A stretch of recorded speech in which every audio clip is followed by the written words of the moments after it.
Flashing again deep. Also nice. You have a La Bamba? Car's clear. Wall's dropping, wall's dropping. There's a molly for the bomb. Two flank.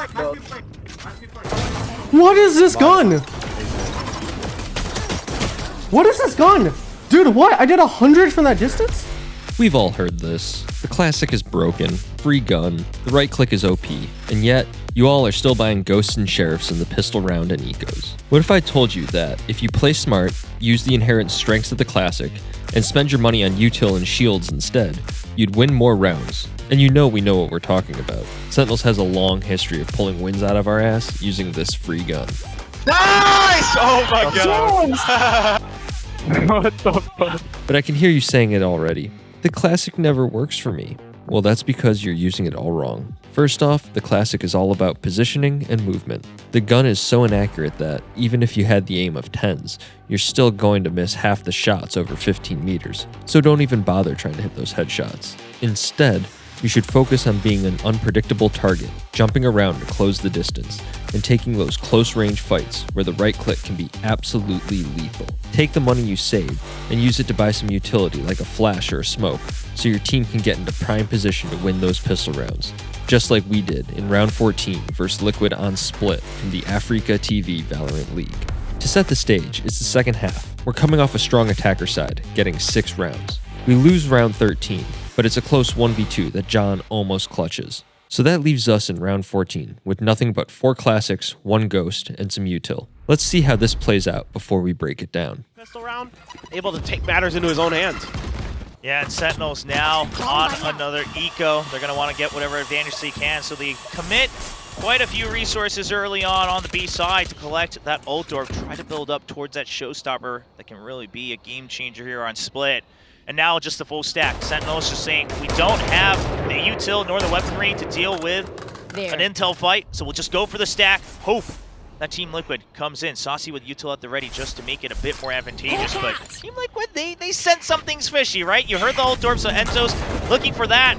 The paranoia comes out there trying to create more distance, but Keiko just a bit too close. Saucy gets another one as well. Yampi, he's been paranoia. The Mystic goes down. All the weapons on the floor, and Sentinels, they'll get their pick of upgraded rifles. Team Liquid, even though I think they had a decent read on it, they're just not able to respond. No, that's good. Will give them the advantage. These members are low, but not enough time. I mean, Enzo knows he just has to pull those through. He'll get a second one for his troubles, but Sentinels, all they wanted was... The round starts off like most defensive ecos do, with a stack.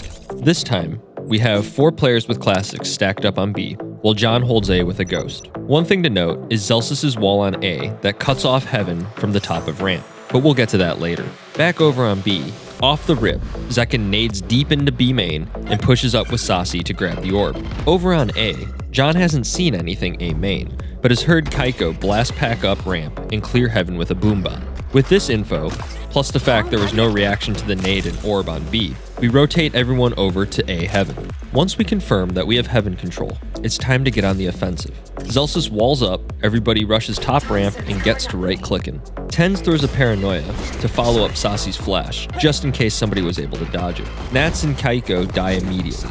We get a little help from Mystic with a team flash onto Yampi, allowing us to clean up all 4 players on ramp. Enzo's on the other side of the map, facing down all 5 of the boys, who now have looted some heavy-duty firepower. After lurking around a bit, Enzo gets a kill on Zekin and Saucy, but Ten seals the deal, again, with the classic.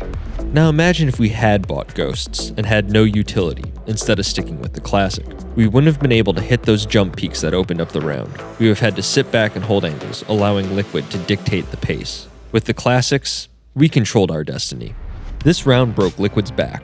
We go on to win the next 2 rounds. Liquid then gets 1 more on their attacking side, before we shut them out and cleanly take the map. All of this off the backs of some smart positioning, decisive play calling, and that free gun everybody loves to ignore. So the next time you're on an eco or a pistol round, forget about wasting money on a ghost or sheriff. Get that util, maybe a shield, and get in a smart position. Everyone cries about the right click for a reason, so exploit it.